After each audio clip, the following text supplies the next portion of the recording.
Well, Taylor, we'll start with a moderator question and then we'll go to some in the room. But just an absolutely incredible match. Fans all around the world would have been treated to some amazing tennis. So just talk to us about the match from your perspective.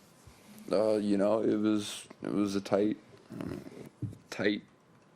match all the way through. The beginning, I was in a lot of games to break, and I went down a break kind of early, and then got it back, and had a really good look at 5 all to maybe get a break. But then in the tiebreaker, he was very, very good in the tiebreaker. So and then chances to get it back in the second.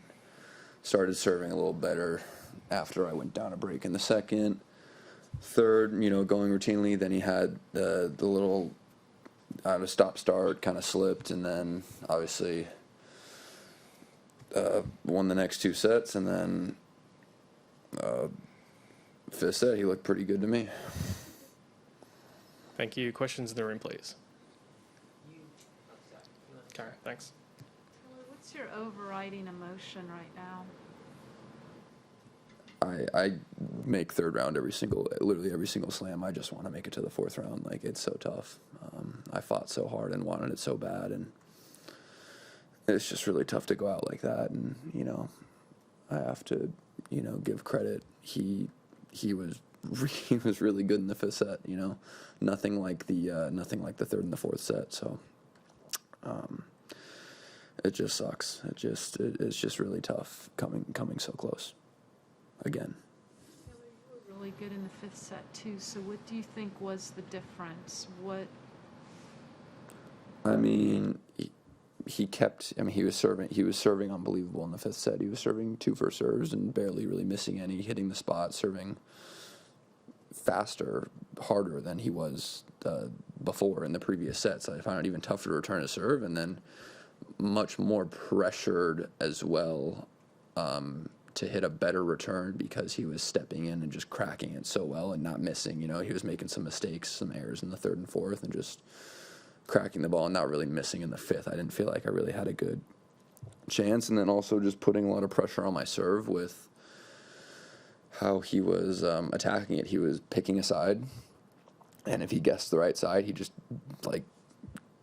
crushed the return. And it was that was tough to deal with. And it was also obviously tough to deal with him all of a sudden moving fast and just like playing so much better from the third and the fourth. I expected that, but I expected that if he was really, really injured, he wouldn't have kept playing. I knew that he would come come back strong in the fifth, but it's tough.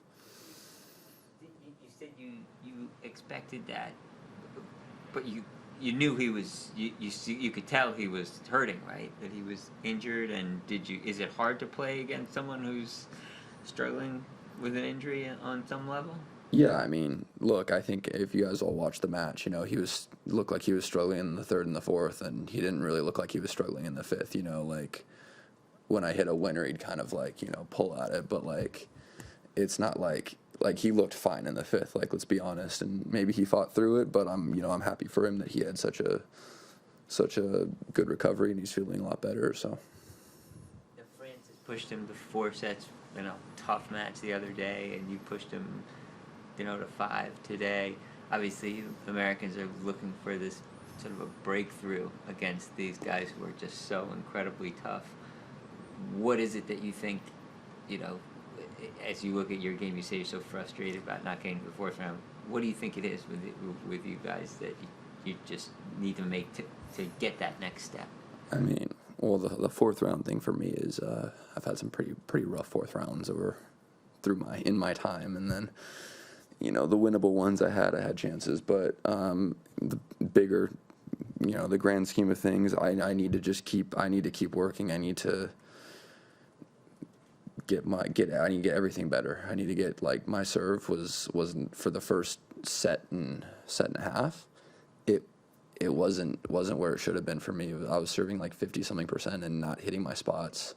I was making too many forehand mistakes when I was trying to be the aggressor in the rallies.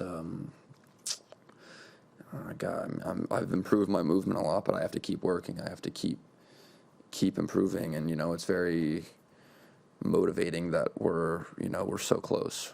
We're so close, but also at the same time, so far these guys are so good, and I definitely got a taste for why Novak is Novak in the first set tiebreaker.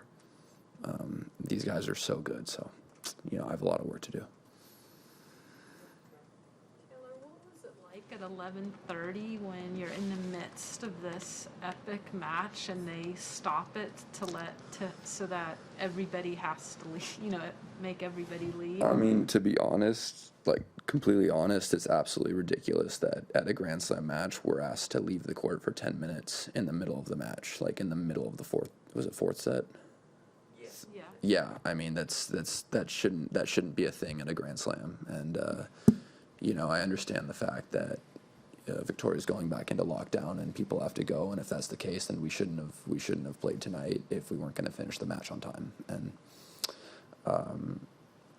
I mean, I don't not like it really like affect. I mean, I guess not having fans there I feel like hurt me because they were kind of pushing for me, but we still came back and I won the set. It's not like it made that big of a deal. I just think it's not really proper conditions to be playing a third round of a slam.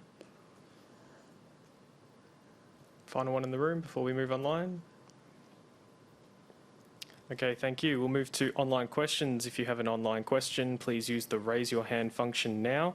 Our first one from ESPN, Willie, thank you. Todd, I'm wondering what your thoughts were about the scream that Novak let out a couple of times at the end of the match, and then his statement that he believes he has a muscle tear, what that says about him. I mean, I don't know. I mean, obviously it's for me. Like I lost, I was upset. We'll see what happens. We'll see if he plays. Like obviously wasn't looking too good in the third and the fourth. Looked like he was. I mean, he looked pretty good to me in the fifth. If you, like I said, anyone can watch the match and see he was moving well and playing well in the fifth. I don't know what to say. We'll see if he plays. If he can play like he played in the fifth, I don't see why he wouldn't play. He'll beat pretty much anyone. And then Thank the you. scream. Sorry, go ahead, Willie. Yep. Yes. What your thoughts were when he let out those screams. What about it? I mean, I tried to not get pumped up and not scream during the third and the fourth and the fifth, just out of respect. I thought he was injured, but obviously it meant a lot to him, so I'm happy for him. Thank you. We have time for one last question. If you have a question, please use the raise your hand function now. Otherwise, we will finish the press conference. Thank you, Vuk. Your question.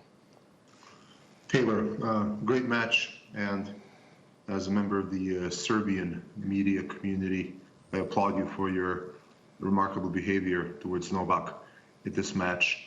You've said some very important things, and I wanted to hear your opinion on the mental strength of the big three, or whatever you want to call them. How do you think that this comes about? How do they fortify themselves mentally in such a way that they can come through matches like this? And how do you see this happening for you somewhere down the line? I think a lot of it is just the desire and the passion and wanting it, and I don't think it's something that these guys develop. I think it's something that you're born with. They're just they're built differently, and I think that I want it just as bad, and I have the passion, the desire just as much, but I still need to develop my game so I can show it. It doesn't matter how bad you want it if you're not better than the other person. So I think these guys have they just want it. Like I said, they're kind of just built differently, and it's something that people have or they don't have, and that's what makes someone a champion. Thank you, everyone. That concludes our press conference with Taylor Fritz.